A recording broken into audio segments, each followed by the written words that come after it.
What were some of the early films that you worked on in your career?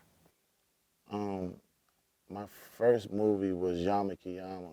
It's about the last day on the earth. The last, the last day I'm a Muslim, so I have a belief system that I kind of understand how the last day gonna look. And so in the movie, it's contemporary, so it's modernized. So, but it's a lot of signs and symbols. So if you sitting there, you paying attention, and if you're a person that know your Bible, you know your Quran, it's gonna be like, oh snap, you heard what he said. But if you don't, then it's just like it's a nice little movie to watch. But it's a lot of signs and symbols, and I really feel like I was gonna be successful, and I am gonna be successful, very successful, like something real big and that's talked about. So I didn't want to stop with gangster movies.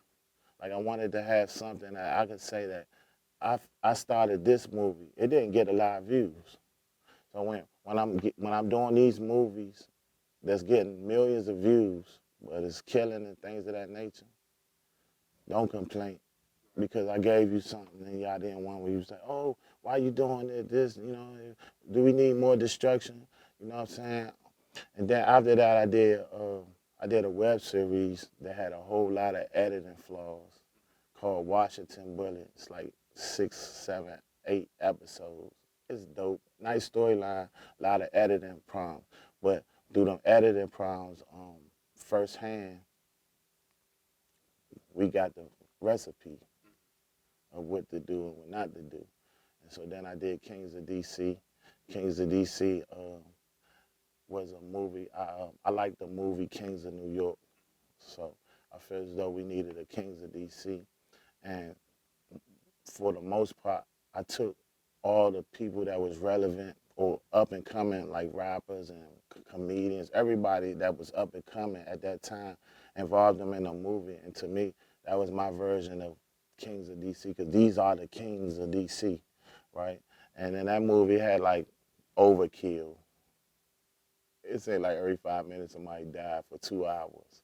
Like to the point where it was like it's just too much killing. It's just like one more person that like to the point where people were saying that anybody live in this movie, and that was my point because I'm an artist.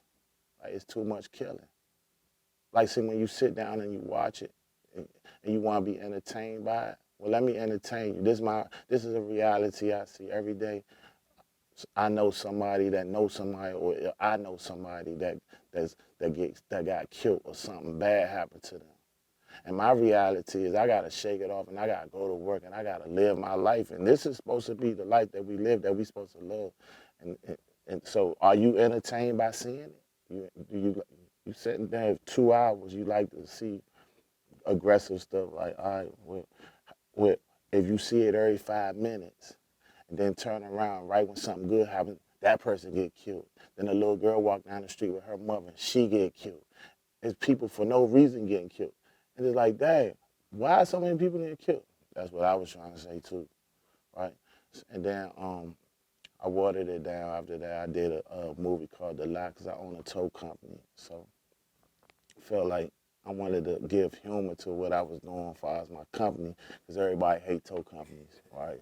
So I wanted them to see like an inside kind of point of view of like, you know, a person that used to be in the streets, now you doing something legal, you gonna hate me regardless of whatever I do. Like I'm evil for towing your car, but I pay taxes. But if I sell you drugs and shoot my guns, you love me.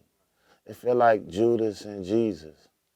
It's like now y'all choose Judas over Jesus in every aspect. That's crazy. And then I did the kickback. I teamed up with Goofy, and we did the kickback. That's like a DMV kind of kid and play kind of house party joint. And right now I'm on the New Balance Boys movie. This is gonna be super dope. It's for the culture. It's aggressive in tone, but it has a nice storyline. Um, it has it's very contemporary. It's what's going on today, and it's very rich in culture. It's very rich in the style, and it's gonna be dope. I don't want to get too much away. And I got a love story called Black Honey I'm gonna do, and I got the Marion Barry biopic already written. How, so speaking on, Marion Barry, with the whole controversy with the, not and pizza thing, Mm. how important is it, to keep his legacy alive and to, keep, I know you said, you talked about how we don't want to keep repeating the same type of films, but with something like Marion Barry, telling his story, especially in DC, is vital. Like, how important is it for you to keep his I legacy don't alive? think that telling Marion Barry's story is a repeat because I don't think that nobody told his story. Like, um, I think that we need to protect our leaders, and I believe that there's a bigger picture and there's a smaller picture, and we can pay attention to the small things, or we could pay attention to the big things. And the movie that I wrote is 95%, 90, 99% accurate of his life. I really took time and studied his life in the time, um, and put everything in its proper time. And it was really, um, I really detested doing it the whole time, but I just feel like this is something that needs to be done. I did not enjoy it at all, not one Why not? moment, because it's not like a novel. It's not like telling my story. Like, I can change and alter the way that the movie ends when I'm telling the story. Like, I can make it be what I want it to be, but you can't do that with somebody's real life. In 88, you did this. In 89, you did this. And so forth and so on. But like I said, it's 99% accurate. That 1% that is not accurate is that when he was smoking crack, that I'm not going to have him smoking crack in my movie. Like, I don't feel like that's relevant. If you want to know if he's smoking crack, you do your own research. He was smoking weed in my movie. And I don't feel like nothing wrong with that because everybody else protect their leaders, right? If you want to know that he was doing anything other than weed, go research it for yourself because I'm not telling that story, you know? And that's how I feel. But everything else is the truth. Like, he did too much for us as a people, us for people here in Washington, D.C., to ponder on the one little thing that people can't get over.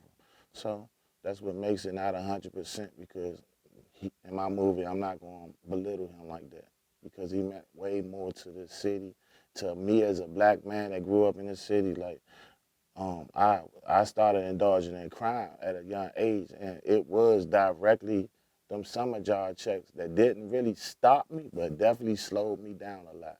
So I really appreciate him. He was like a father to the fatherless. So um, I have nothing but respect. And when I tell a story, it's going to be big, it's going to be massive, it's going to be controversial because I'm going to tell a story that the real story. Like, a lot of people don't even know he got shot in a government building. Like, and we here and we don't know that, right? So I'm gonna tell the story, and it's gonna be dope. But I'm not gonna disrespect his legacy by going further than what I need to get the point across.